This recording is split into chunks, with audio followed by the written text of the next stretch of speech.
Então, retornando ao nosso estudo de hoje, sobre as bases moleculares da carcinogênese e suas aplicações na gestão do cuidado do paciente com câncer, nós vamos, nessa terceira parte, discutir alguns detalhes adicionais sobre alterações moleculares que são frequentemente encontradas nos cânceres e das quais nós tiramos proveito, tendo em vista aí o uso dessas informações para a identificação do curso da doença, do diagnóstico da doença, ou eventualmente até para tratamento de uma doença neoplásica maligna.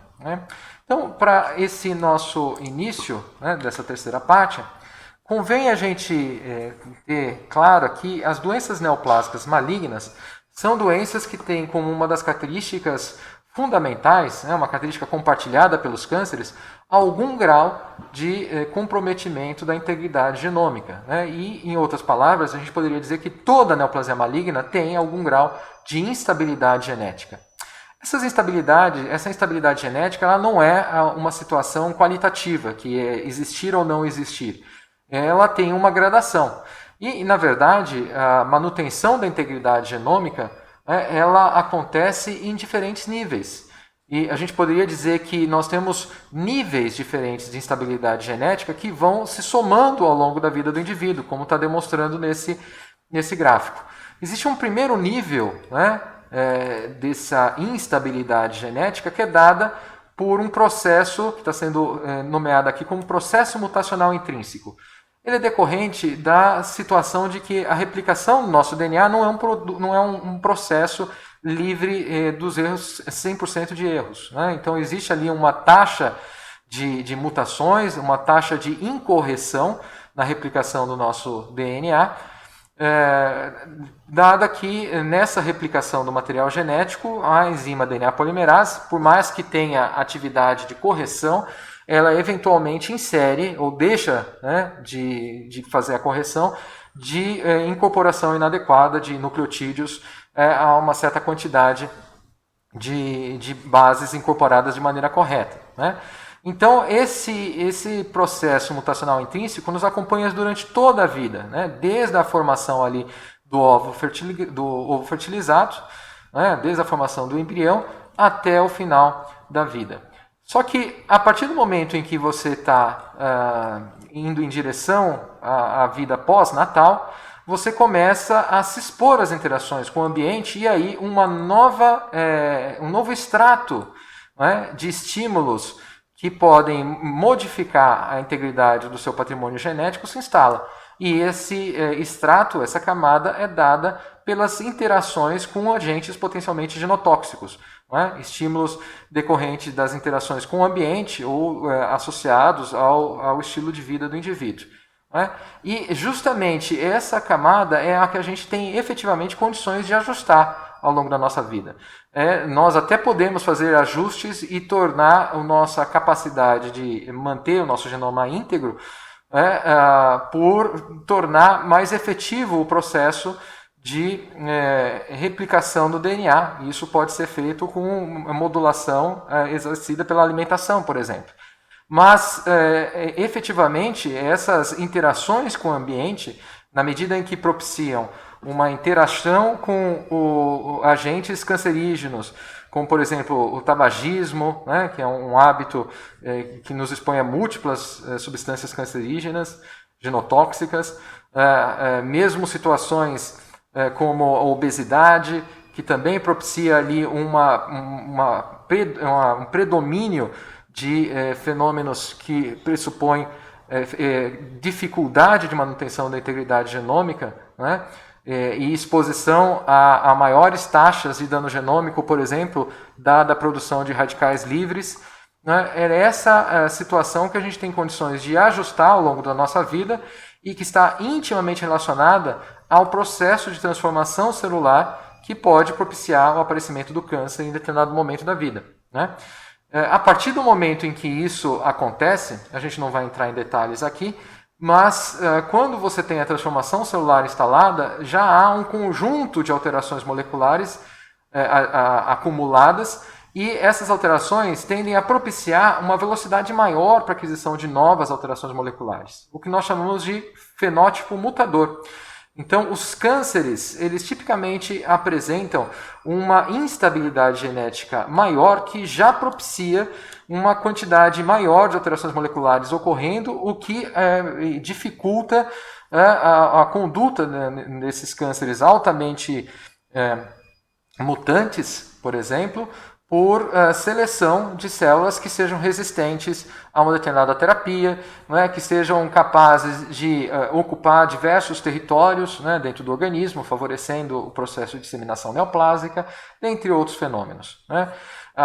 Nós temos, então, a situação de que, em última análise, né, essa instabilidade genética pode ser tal que condiciona o que a gente chama de fenótipo mutador. E esse fenótipo mutador é aquilo que leva aos cânceres a adquirirem novas propriedades fenotípicas rapidamente ao longo do seu desenvolvimento em prejuízo do organismo. Bom, esse gráfico de um trabalho produzido aí no início dessa nossa década e que é bastante substancial para mostrar que os cânceres diferem de uma maneira bastante importante em termos da taxa de instabilidade genética, em termos do grau de estabilidade genética. Nós temos aqui nesse polo cânceres que têm taxas, né, de mutação somática mais baixas, né, na ordem de até uma mutação por 1000 pares de bases, né, se a gente considerar a escala aqui apresentada, até cânceres que têm taxas de mutação somática muito elevadas, de 10, né, de algumas dezenas de mutações por 1000 pares de bases, e esse aspecto que nós temos reforçam a ideia de que os cânceres são doenças muito diversas, né, não são uma doença, sim múltiplas, e que isso reflete no seu comportamento biológico. Não cabe destacar também aqui que se vocês pegarem este polo, né, do gráfico e compararem com esse polo, há de se notar que as doenças que estão aqui são predominantemente doenças hematológicas e associadas à infância, né? Neoplasias malignas que acontecem precocemente na vida do indivíduo. Essas doenças tendem a ter poucas alterações genéticas, mas biologicamente muito significativas, e permite a manifestação da doença logo cedo, né? Por outro lado, né, no outro polo, nós temos doenças que estão tipicamente associadas a exposição a carcinógenos ambientais, como exemplificados nesses cânceres que foram destacados com os desenhos, né, que tem associação com tabagismo, infecções virais, por exemplo, Helicobacter pylori, né, causando câncer gástrico, assim por diante. Nesses casos, né, décadas de exposição cancerígena durante a interação com o ambiente propiciam o fenótipo de instabilidade genética mais grave, que é o que a gente observa aqui. São doenças que acabam se manifestando mais tardiamente, né, na vida do indivíduo, mas que também oferecem uma dificuldade maior, né, de conduta, de cuidado, porque não só são mais plásticas, né, tem um fenótipo muito mais heterogêneo, mas como também, nesse contexto, a gente observa que clinicamente os indivíduos já têm comorbidades e isso acaba também prejudicando ou limitando algumas estratégias terapêuticas que poderiam ser empregadas e que acabam sendo utilizadas com êxito, por exemplo, em pacientes jovens, né, e que conseguem suportar uma quimioterapia mais pesada, por exemplo, né. Então, notem, né, essas doenças dos cânceres hematológicos associados à infância é a menor quantidade, né, de cânceres que nós temos na população humana, nos indivíduos humanos, né, e que tipicamente apresentam um menor grau de instabilidade genética, poucas alterações moleculares, mas alterações moleculares muito importantes do ponto de vista biológico, o que inclusive permite com que essas doenças avancem rapidamente no indivíduo. Por outro lado, essas doenças que são as mais frequentes tem um tempo de desenvolvimento longo, né, que é dado pela exposição. Esse tempo de desenvolvimento está associado à exposição a agentes cancerígenos ambientais, frequentemente. As doenças que se manifestam, elas são muito heterogêneas, né, têm um grau de estabilidade genética maior e oferecem aí maior dificuldade de tratamento, dados a diversos fatores, alguns inerentes ao próprio câncer, como, por exemplo, a questão da instabilidade genética, possibilitando ali emergência de células resistentes a um determinado tratamento, assim como a situação do próprio organismo, né, que pode ter comorbidades que dificultam o tratamento. Bom, mas essas alterações que a gente está verificando aqui não são alterações que podem ser consideradas homogêneas, em termos de que todas elas desempenham papel na carcinogênese. Em verdade, se a gente retornar aqui a essa imagem, a gente vai perceber que a maior parte das mutações que estão aqui detectadas, elas, em verdade, não participam do processo da carcinogênese. São alterações que, na literatura, passaram a ser denominadas alterações espectadoras, né? Ou do termo em inglês, passengers. Elas não estão contribuindo na transformação de células durante a carcinogênese, né? E não desempenham um papel importante na constituição das propriedades biológicas da doença. Por outro lado, uma fração dessas alterações, uma fração minoritária, mas biologicamente é a fração significativa, das alterações que propiciam ou propiciaram vantagem às células neoplásicas e são chamadas de alterações condutoras, né? Ou, do inglês, alterações drivers. Essas alterações é que, de fato, conduzem, né? Lideram as características que vão proporcionar o câncer avançar de uma maneira mais agressiva, menos agressiva, mais rápida, mais lentamente, né? Para cânceres indolentes. Enquanto que todas as outras alterações moleculares ali observadas, elas não têm esse papel, elas eventualmente aconteceram em regiões não codificantes, regiões que não contribuem para a modificação das propriedades biológicas da célula, e por isso, embora contabilizadas em termos de serem alterações moleculares detectáveis, né, elas não têm um papel importante na patogênese da doença. Então, a maior parte dessas alterações, como a gente está querendo destacar, elas não seriam interessantes ou não são informativas para as nossas necessidades de conduta do paciente oncológico. Vamos analisar um caso em que uma alteração desse tipo driver, né, condutora, foi identificada e teve repercussão na conduta e no desenvolvimento da doença de um paciente com câncer. Esse é um caso, um relato de literatura muito famoso, né, não tão antigo, né, pouco mais de uma década, tá, quase uma década de publicação, mas que foi bastante emblemático e sinaliza um fenômeno biológico, um fenômeno da biologia dos cânceres em que nós apoiamos o desenvolvimento de drogas mais específicas e com melhor potencial de atuarem no controle dessas doenças. A droga em questão, né, que foi desenvolvida, foi chamada originalmente de PLX4032 e é uma droga que inibe uma proteína que é produto do gene REF, do gene BRAF, que é uma proteína de cascata da sinalização intracelular da via das MAP quinases. O que acontece? Esse paciente é um paciente que apresentava melanoma, né? Um melanoma que avançou de uma maneira muito importante. Ele não tinha, ele extenuou todas as possibilidades de tratamento convencional, mas a doença avançou, né? E ele chegou, nessa situação de esgotamento dos tratamentos habituais, a ser convidado a participar de um ensaio clínico para teste dessa droga que estava sendo desenvolvida na ocasião.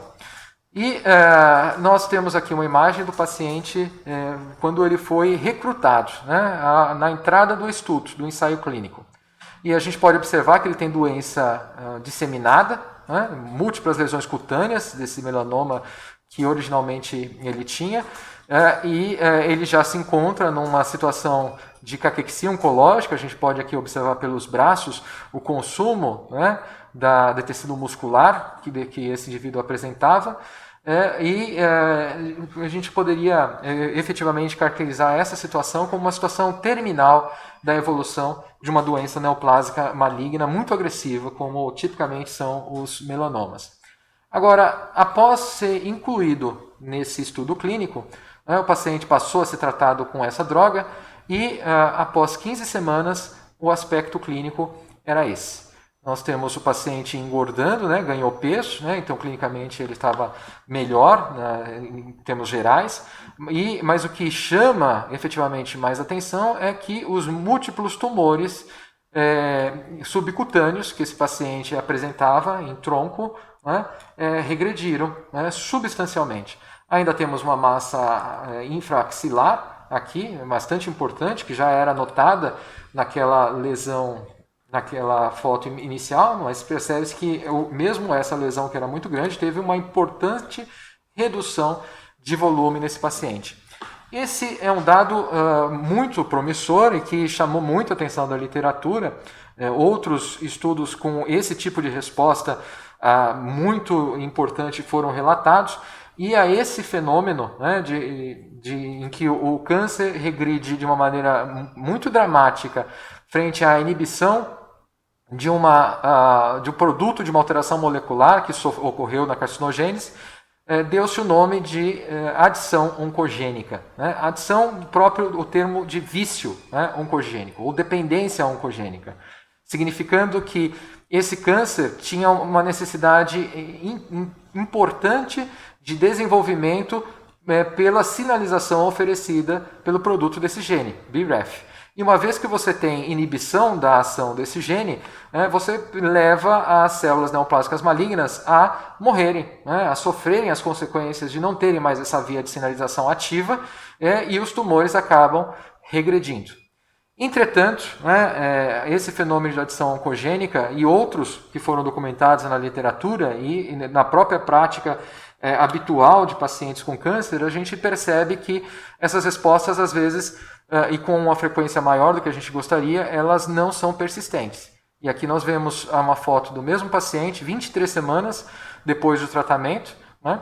Então 8 semanas após aquela imagem com importante remissão, mas agora retornando com grande quantidade de massas, aquele aspecto da caquexia oncológica mais grave. Em verdade, o paciente teve óbito poucos dias após a tirada dessa foto. E o que aconteceu aqui? O que aconteceu é que as células malignas nesses tumores, na verdade, elas não tinham sido completamente eliminadas. Aquela droga atuou por uma grande quantidade de células que são sensíveis, ao bloqueio dessa via de sinalização que está sintetizada aqui, mas nesse repertório de células neoplásicas malignas nesses tumores, já há células que não dependem mais desse produto do gene BRAF. Por quê? Porque já tem alterações moleculares envolvendo outros pontos da cadeia, entre eles alguns que eu sinalizei como exemplos aqui. Quer seja genes supressores tumorais que fornecem uma vantagem proliferativa adicional quando estão prejudicados, em particular o PTEN acaba sendo bastante importante nesse fenótipo de resistência pós-tratamento a uma droga dirigida a um alvo molecular específico, ou quer seja num ponto mais ajusante da via de sinalização intracelular que estava sendo bloqueada. Nesse caso, a via bloqueada é esta aqui, das MAP quinases, e ela é deflagrada pela estimulação dada a um receptor de superfície, como por exemplo o KIT, que a gente inclusive vai comentar, e a proteína BRAF hiperexpressa, por exemplo, ou expressa de modo normal, mas hiperativa por uma mutação de ponto, ela aumenta a sinalização dessa via desse ponto em diante, sem necessidade de ativação da via a montante. Uma vez que eu bloqueio esse ponto, se eventualmente eu tenho outros pontos da via ajusante modificados, e isso frequentemente no caso dos melanomas pode se dar por ganho de função na atividade desse fator de transcrição, que chama MITF, pode levar a um mesmo fenótipo, por exemplo, aumento de sobrevivência e de proliferação celular. E isso responder pela recrudescência da doença, pela recidiva que a gente está observando aqui. Muito bem. Então, para a gente finalizar essa nossa apresentação, vamos situar esse exemplo que foi dado, de uma droga dirigida a um fenômeno de adição oncogênica no contexto de desenvolvimento de drogas antineoplásicas que vivemos hoje. E nós temos ali uma situação de relativo amadurecimento dessas estratégias, são mais de 2 décadas em que essas drogas já estão disponíveis no mercado, e trago aqui um trecho de uma matéria que em 2003 foi publicado na revista New Scientist, em que coloca a terapia molecular dirigida como uma nova fronteira importante para a conduta do paciente oncológico. E dizia assim: até o surgimento da terapia molecular dirigida, lutar contra o câncer era como empreender guerrilha contra um inimigo de tamanho desconhecido. Um dos problemas é a destruição de toda uma área civil. Outro, ignorar os soldados escondidos nas adjacências. Então, vejam que a expectativa que se tinha em relação à terapia molecular dirigida é que ela viesse a sanar duas questões fundamentais, que são limitações importantes do tratamento antineoplásico. Primeiro, evitar a eliminação, a destruição de células normais, células saudáveis, né? O que leva a gente a entender que a perspectiva de redução de efeitos adversos com o uso dessas drogas.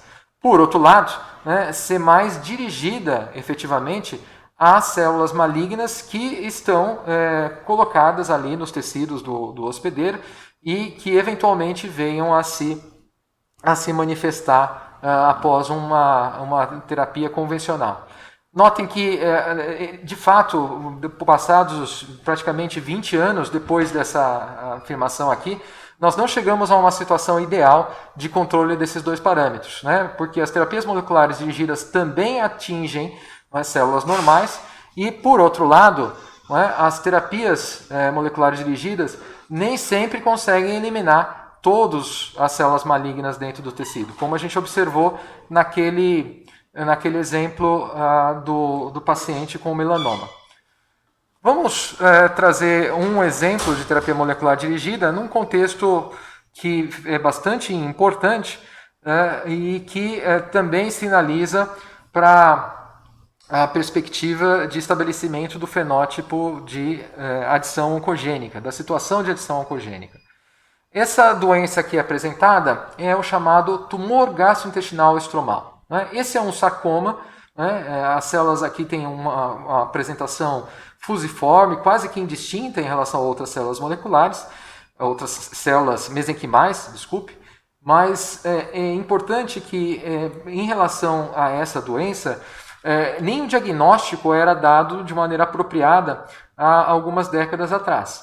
Então, durante a década de 90 é que se começou a entender melhor essa doença, em que ela foi efetivamente melhor descrita, e que isso veio também junto com a determinação de que essas células neoplásicas, que elas eram originalmente diagnosticadas como células de leiomiomas, leiomiosarcomas, rabidomiosarcomas, elas, em verdade, correspondem a células com uma origem, uma ancestralidade nas células que fazem o movimento peristáltico dentro da musculatura, dentro do trato digestório, são derivadas, têm a mesma origem das células de Carral, da mucosa, da musculatura, que fazem o marca-passo da musculatura gástrica, e elas apresentam, também como característica equivalente à sua célula ancestral, uma expressão importante dessa molécula de superfície, a molécula chamada KIT, que é um receptor para fator de crescimento de mastócitos, também chamado fator de crescimento de célula-tronco. Como é que atua essa molécula? Então, o receptor KIT, ele interage com esse chamado fator de crescimento de células-tronco, e ao interagir com esse receptor, com essa molécula, com seu ligando, você tem a possibilidade de dimerização do receptor KIT. E na ocasião da dimerização normal é que você tem um sinal deflagrado em porção citoplasmática, justa membrana, que vai desencadear a sinalização intracelular, favorecendo a sobrevivência e proliferação da célula, só para a gente ficar numa situação sem maiores detalhes a respeito desses efeitos biológicos. Mas o que chama a atenção aqui é que quando se identificou o tumor gástrico intestinal como uma entidade específica, como um câncer específico, se verificou que a maior parte desses cânceres apresentam mutações né, no gene que codifica esse receptor de superfície. Por exemplo, mutações frequentes são identificadas no exon 11, que codifica uma porção justa-membrana da molécula que, uma vez que exista essa mutação, você tem um favorecimento de uma dimerização espontânea do receptor e a ativação da sinalização intracelular, mesmo que não tenha o ligando ali disposto, mesmo que essa molécula não esteja se relacionando com o ligando. E isso é um dos elementos importantes na transformação dessas células que dão origem ao tumor gastrointestinal estromal. Por que esse exemplo é importante em termos de terapia molecular dirigida? Porque há algum tempo, antes mesmo de se reconhecer esses tumores como uma entidade específica, antes de que tenham sido descritos os tumores gastrointestinais estromais, com essa nomenclatura propriamente, existia uma situação muito parecida em termos moleculares com essa de ativação da sinalização intracelular, de modo constitutivo dentro de uma doença neoplásica. Isso porque essa sinalização ela é dependente nessa porção intracelular de domínios ou cassetes que são cassetes de fosforilação com atividade de tirosina quinase, fosforilação de resíduos de tirosina num substrato molecular que essa proteína com a qual ela vai interagir aqui no citoplasma da célula. Em outras palavras, essas porções aqui que têm atividade de tirosina quinase, quando você tem o ligando na situação normal, é que fosforilam o substrato que, por sua vez, ativa uma cascata de sinalização intracelular até chegar ao ponto de ativação da expressão gênica que leva à sobrevivência e à célula. E esses cassetes com atividade de tirosina quinase, eles têm uma propriedade interessante, que é a de dependência de ATP. São cassetes ATP independentes para que essa fosforilação seja possível. E isso é muito semelhante ao que acontece com a proteína que tem atividade de tirosina quinase formada da translocação 922 da leucemia mieloide crônica. Muito bem, os pesquisadores que conheciam essa funcionalidade da atividade de tirosina quinase da proteína de fusão, a proteína quimérica BCR-ABL, suspeitaram que eventualmente uma droga que já tinha sido utilizada e com sucesso para o tratamento da leucemia mieloide crônica, uma pequena droga que foi identificada, provavelmente uma das primeiras criadas dentro dessa perspectiva de terapia molecular dirigida, poderia ser utilizada com sucesso também nesse contexto. E de fato, essa é uma molécula muito pequena que se encaixa no cassete do ATP e que vai permitir a função enzimática dessa porção do receptor. E indivíduos que já tinham tumores que eram irressecáveis e tumores que tinham uma tendência a causar desfecho letal para esses pacientes, passaram a ter oportunidade de tratamento e redução importante do volume da neoplasia por tratamento com essa droga. A droga em questão é chamada mesilato de imatinib. Isso nos dá condições para perceber que hoje nós temos um repertório grande de moléculas de diferentes classes que podem atuar contra neoplasias malignas, mas o seu uso para cânceres é específico e considerando as alterações moleculares que esses cânceres sofreram. Nós temos, dentre essas moléculas, pequenas moléculas inibidoras, como é o caso do mesilato do imatinib, que eu comentei aqui. Nós temos ainda moléculas bastante importantes no tratamento, por exemplo, do câncer do pulmão, como uma pequena molécula inibidora de fatores de crescimento epidérmico. Nós temos, além dessas pequenas moléculas inibidoras, anticorpos monoclonais. A gente mencionou, por exemplo, o anticorpo anti-ER2. Essa é uma categoria de anticorpo monoclonal específica que envolve a humanização, a modificação da molécula para que ela se pareça mais com um anticorpo humano, causando uma melhor eficiência de resposta, com menores chances de causar efeitos adversos. Quando a gente falou a respeito de fator preditivo, né, no caso de câncer de mama que expressa HER2, nós estávamos se referindo ao uso justamente dessa droga, o chamado trastuzumab. A propósito, eu recomendo que vocês depois tenham a curiosidade de assistir o vídeo que está sendo apresentado aqui, que mostra uma visão artística, um mecanismo de ação desses inibidores de HER2 utilizado hoje no tratamento de câncer de mama. Nós temos ainda anticorpos monoclonais que podem ser dirigidos a fenômenos da biologia do câncer que são importantes para o desenvolvimento tumoral, como, por exemplo, angiogênese. Então, esse anticorpo anti-VEGF, de nome bevacizumab, também uma droga disponível atualmente, ela atua na carcinogênese justamente não por atuar na célula neoplásica maligna de modo direto, mas causando um prejuízo do remodelamento vascular necessário para que o tumor consiga se desenvolver. Nós temos ainda anticorpos monoclonais completamente humanos, e essa é uma tecnologia que tende a se buscar para a maior parte do desenvolvimento de moléculas dessa classe, dos anticorpos.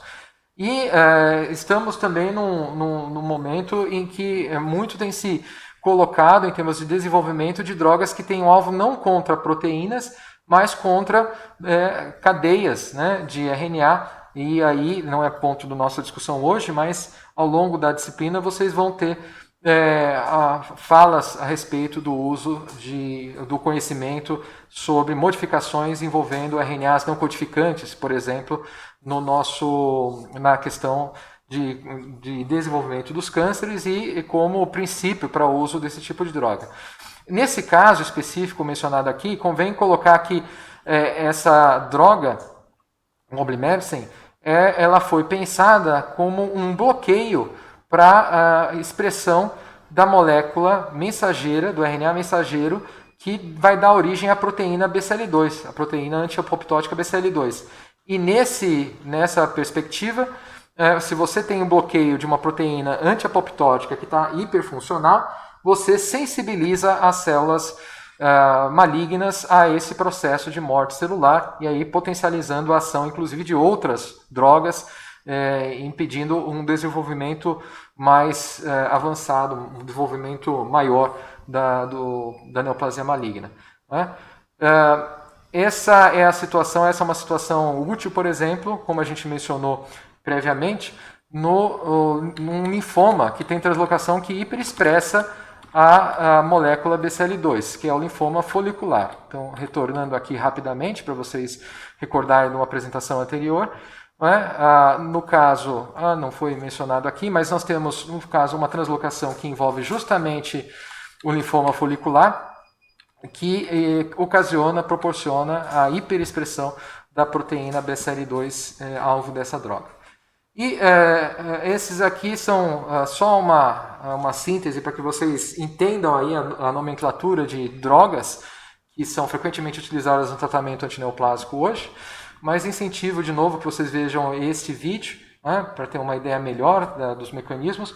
E um outro vídeo que está sendo mencionado aqui envolve uma classe não mencionada dentre essas, mas que diz respeito a inibidores do proteossomo, e que, por impedir a ação desse mecanismo importante na reciclagem de proteínas dentro da célula neoplásica, que está com muitas proteínas alteradas e que depende de uma maneira muito intensa desse mecanismo, essas drogas inibidores de proteossoma acabam tendo papel também nesse tipo de doença.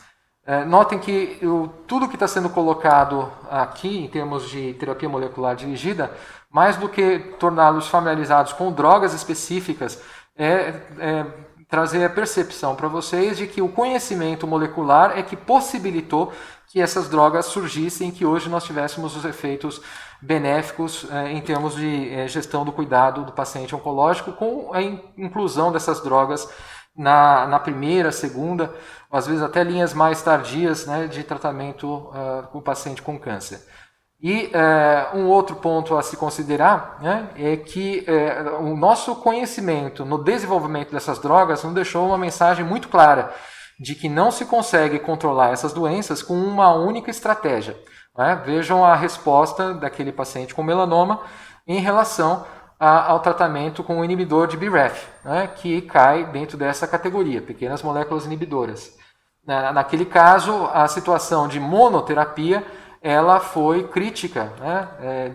Na perspectiva de não alcançar o melhor resultado esperado por conta de você limitar a estratégia a uma única via de bloqueio de sinalização em que os cânceres se apoiam, que aquele câncer, o melanoma naquele caso, se apoia para se desenvolver e causar as repercussões nos seus hospedeiros. Aqui nós temos uma síntese de diversas dessas drogas, né, inclusive com os nomes comerciais dessas drogas disponibilizadas hoje no mercado, né, e mais importante é perceber a variedade de alvos que elas estão atingindo e para que doenças, né, elas já foram autorizadas, né, como indicação. E fundamentalmente é importante que vocês tentem entender o porquê que essas drogas foram aplicadas com essas indicações. Para que isso seja compreendido, vocês vão precisar resgatar no estudo de vocês quais são as alterações moleculares correspondentes nessas neoplasias malignas que justificam os efeitos dessas drogas nas indicações aqui preconizadas. Por fim, só trazendo uma visão do nosso futuro, nós temos uma situação em que a identificação de um ou poucos alvos dentro de alterações dentro da patogênese dos cânceres já não é suficiente, aliás, nunca foi suficiente para a gente ter um tratamento efetivo para boa parte dos cânceres que são um desafio terapêutico. Mas nós começamos a trabalhar melhor essa questão à medida em que nós percebemos de uma maneira mais sistêmica os efeitos das alterações moleculares e percebemos que, eventualmente, por conta das alterações moleculares terem esse repertório de ações dentro da célula, nós também temos que buscar eliminar em múltiplos pontos essas alterações moleculares, os efeitos dessas alterações moleculares, para ter um efeito efetivo em termos de tratamento antineoplásico. Como é que a gente consegue isso? Uma maneira é entender como é que se estabeleceu o fenótipo da célula transformada, nem que seja pontualmente, num determinado momento. Essa é uma técnica que já é antiga, podemos assim dizer. Não é a técnica mais usada para a finalidade que eu vou colocar aqui, mas eu vou apresentar a técnica original por conta do exemplo que eu vou citar adiante. Essa técnica é uma técnica de análise de expressão gênica baseada no que nós chamamos de microarrays de cDNA. Basicamente, o que é feito?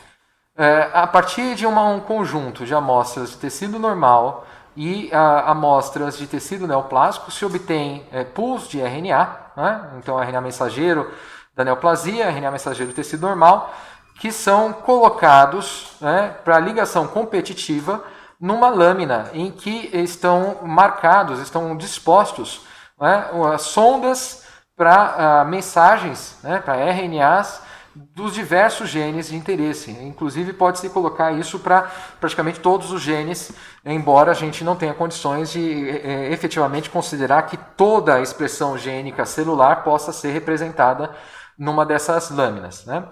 Mas enfim, dá para se fazer o que a gente chama de avaliação global de expressão gênica. E nessa avaliação global de expressão gênica, o resultado é dado por um mapa de expressão gênica, em que cada gene avaliado ele vai apresentar um sinal que é dado pela predominância de mensagens obtidas do tecido neoplásico ou predominância de mensagens obtidas do tecido normal. Considerando, por exemplo, o RNA do tecido neoplásico marcado com fluoróforo vermelho e o tecido normal marcado com fluoróforo verde, se você observa uma predominância da fluorescência vermelha, isso significa que as células neoplásicas ganharam a competição de ligação, portanto, esse produto desse gene está hiperexpresso nesta amostra para o tumor. Por outro lado, se a gente encontrar um sinal verde, isso significa que a preponderância da fluorescência do tecido normal e, portanto, a quantidade de mensagens de RNA para esse alvo no tecido neoplásico é inferior ao normal. Então esse alvo foi suprimido, esse gene foi suprimido, deixou de ser expresso no tecido neoplásico. Em outras palavras, a gente pode estar identificando aqui a hiperexpressão de produtos derivados de proto-oncogenes e supressão de expressão de genes supressores tumorais. Essa é uma leitura simplificada, mas é uma leitura válida. E esse esquema aqui, na verdade, é o que o computador vai apresentar para a gente depois da análise da lâmina, que tem esse aspecto, e os sinais eles vão ser lidos de modo quantitativo. Então, cada sinal que nós temos aqui, desde verde, em degradê desde verde até o vermelho, considerando essa situação de marcação, indica expressão diminuída no tecido neoplásico, expressão equivalente entre tecido neoplásico e normal e expressão aumentada no tecido neoplásico. Então, vejam esse trabalho que vai demonstrar para a gente a usabilidade desse tipo de abordagem. É um trabalho produzido por pesquisadores brasileiros, inclusive por isso eu me sinto bastante interessado em apresentar para vocês que a ciência brasileira em oncologia também tem muitos resultados importantes, uma contribuição substancial para os estudos de cancerologia em todo o mundo. E nesse trabalho, que foi conduzido por colegas do Instituto Ludwig de Pesquisa contra o Câncer, o que eles fizeram?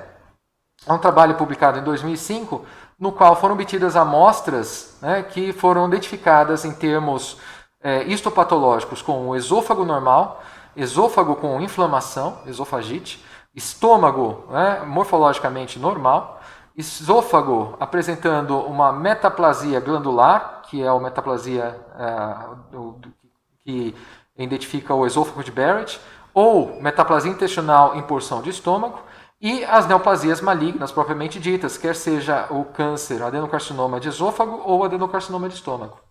E foram obtidas RNAs de todas essas amostras.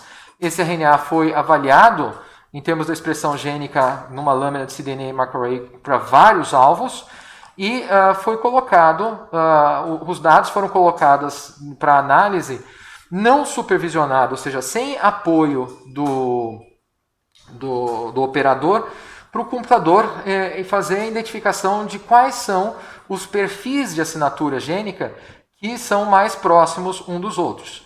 E a grande informação que a gente consegue obter aqui, observar desses padrões que foram obtidos de expressão gênica, é que o computador conseguiu adequadamente agrupar, sem ter conhecimento histopatológico, sem conhecer os diagnósticos, as amostras que tinham características semelhantes e eram, em verdade, adenocarcinomas, as amostras que eram pré-neoplásicas, correspondendo ao esôfago de Barrett, ou metaplasia intestinal do estômago, amostras que tinham aspecto de tecido normal, como está sendo colocado aqui, ou tecido normal com processo inflamatório, enfim. Cada uma das categorias ela foi razoavelmente identificada e nós temos uma informação adicional aqui, que aliás é a informação que merece destaque. Se a gente pegar essa área que corresponde à área dos adenocarcinomas de estômago e esôfago, a gente vai perceber que algumas amostras elas estão sendo representadas, elas foram agrupadas nesse grupo, quando na verdade representavam áreas de estômago normal ou eventualmente de esôfago ou intestino com um processo adaptativo, um processo metaplásico. O que significa isso? Isso significa que as assinaturas de expressão gênica dessas amostras estão muito mais próximas do adenocarcinoma do que aquilo que realmente foi diagnosticado no tecido pelo patologista, sugerindo que a expressão das alterações moleculares já indicam que, embora esse tecido pareça normal, se trata de um tecido já com alterações compatíveis com transformação celular, com malignização. E o mesmo para essa amostra, que, embora sendo reconhecida como de metaplásico, já tem uma assinatura de expressão gênica equivalente àquela encontrada para os adenocarcinomas. Então, a essa situação, né, essa estratégia a gente chama de perfilamento molecular. E a informação que está sendo gerada aqui são assinaturas, que permitem, nesse caso, fazer um aperfeiçoamento diagnóstico, né, como a gente pode observar aqui. Amostras que nem eram consideradas como neoplásicas, em verdade, têm assinaturas que sugerem que elas podem se manifestar como neoplasia maligna durante algum tempo. Então, esse paciente aqui tem que ser investigado, né? Ele precisa ser acompanhado para verificar se o processo que está ocorrendo no seu tecido, que aparentemente era considerado como estômago normal, em verdade não sinalizam uma área em que exista células atípicas, células que já apresentam sinais de transformação, e aí você ganha muito em termos de diagnóstico precoce e cura desses pacientes. Né? Além do que, você pode utilizar essa mesma estratégia para determinar, por exemplo, se pacientes com um determinado câncer apresentam assinaturas, né, de doença disseminada, né, doença metastática, mesmo tendo uma doença localizada, o que seria útil para você favorecer o tratamento dessa doença, que pode avançar muito agressivamente em pouco tempo, antes que ela cause esse desfecho. Né? Então, esse é um ponto fundamental e essas informações tendem a ser incorporadas para o cuidado do paciente com câncer, na medida em que as estratégias vão se aperfeiçoando e que a relação custo-benefício permite com que elas migrem da pesquisa para os cenários de acompanhamento, né, do paciente, para a perspectiva de cuidados da saúde propriamente dita. Já podemos dizer que existem estratégias dessa natureza sendo utilizadas, por exemplo, para o câncer de mama. Né? Nós temos propostas, né, de utilização de assinaturas gênicas para discriminar cânceres de mama de menor agressividade, maior agressividade, e de doenças que tendem a ter o comportamento mais sugestivo de disseminação, e metástase num período curto, em relação àquelas que não apresentam essas propriedades que sugerem disseminação metastática. Bom, essa era a nossa conversa, né, e eu quero só deixar para vocês que essas informações que foram apresentadas nas apresentações que aqui colocadas, elas são a razão pela qual nós tivemos nos últimos 50, quizá 100 anos, né, se a gente considerar desde o início da área da cancerologia, que remonta basicamente ao início do século passado, em termos de uma área mais individualizada do conhecimento médico, leva a perspectiva de que nós estamos passando por uma transição muito importante, né, da conduta do paciente oncológico nesses últimos anos, e isso se deu essencialmente por entender como é que as células neoplásicas sofreram transformação, como elas evoluem por conta dessas alterações moleculares que sofreram, isso para responder diferentes questões que estão aqui colocadas. Né? Por exemplo, desde identificar quem que está sob risco de desenvolver um câncer, até por identificar qual tipo de tratamento você vai oferecer, né? Qual é a situação em termos de resposta a um tratamento dado, né? Se esse paciente tem uma doença mais ou menos agressiva, se essa doença não respondeu, ou respondeu inicialmente, mas depois recidivou, o porquê que ele se tornou resistente, e afinal de contas, qual é a perspectiva de evolução dessa doença, qual é o prognóstico dessa doença e o que se pode falar em termos de sobrevida e até perspectivas de cura para esse paciente. Todas essas questões que têm se mantido desde o início da cancerologia, agora passam a ter respostas muito mais sólidas, dada o nosso conhecimento sobre a biologia dos cânceres e seus aspectos moleculares, que é um tópico que está sendo discutido durante essa disciplina optativa que vocês estão cursando. Então, é isso que eu gostaria de apresentar e fico à disposição de vocês quando tiverem as dúvidas, apresentarem pelos canais que foram indicados pelo professor e a qualquer momento, né, que vocês sentirem necessidade, eu vou estar contente em responder os questionamentos e conversar com vocês a respeito. Obrigado.